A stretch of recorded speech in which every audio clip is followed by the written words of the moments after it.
So one of the big things people misunderstand about the World Cup is that the best team doesn't always win. That's not how soccer works, and that's not how the World Cup works. So I'm going to give an ultra-realist take on the three main things that impact a team's ability to win, and I'm also going to follow up with the teams that I think are most likely to end up in the quarterfinals. So first, let's talk about chaos and randomness, because it really impacts soccer.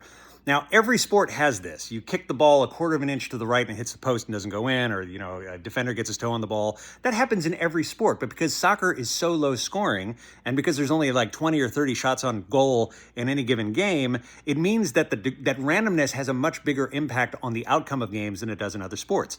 In basketball, you're taking 200 to 300 shots on goal. It kind of evens out. But in soccer, you end up with weird outcomes because of that randomness. Kingdom of Saudi Arabia beating, Argentina in the first round last time. That's a great example of that. Now, if you look at talent, of course, that's the most important thing, but it doesn't get you all the way through. France probably has the most talented team. One of the things they say about the coach is that his hardest job is deciding who not to play because they have so many talented players on the team. But if you look at their bracket, they're going to have a really, really difficult time. Now, in America, we had the closest thing to the World Cup is probably the NCAA tournament, where the best team plays the worst team and the second best team plays the second worst team.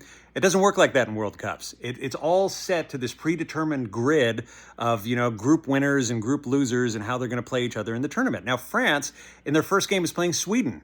That's not going to be an easy game. They're probably going to win. Their second game is likely going to be against Germany. All right. Germany was one of the favorites. And then the third game is probably going to be against the Netherlands or Morocco. That's even harder. So France has a really, really difficult, job to get to the semifinals. I think that they're more likely than anyone else to do it, but they probably only have about a 1 in 3 shot of getting there.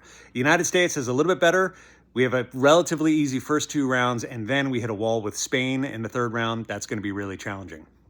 The really fun bracket to watch is the England, Brazil, Norway, Mexico. All right. That could go anyway. I think that in any direction, I think it's probably going to be England because they're favored to win the tournament. They have a great team. But again, that's going to be a crazy bracket of games to watch. The easiest path is probably Argentina's. The only Titan team that they have in their bracket is Colombia. So I would say that they're probably most likely to play.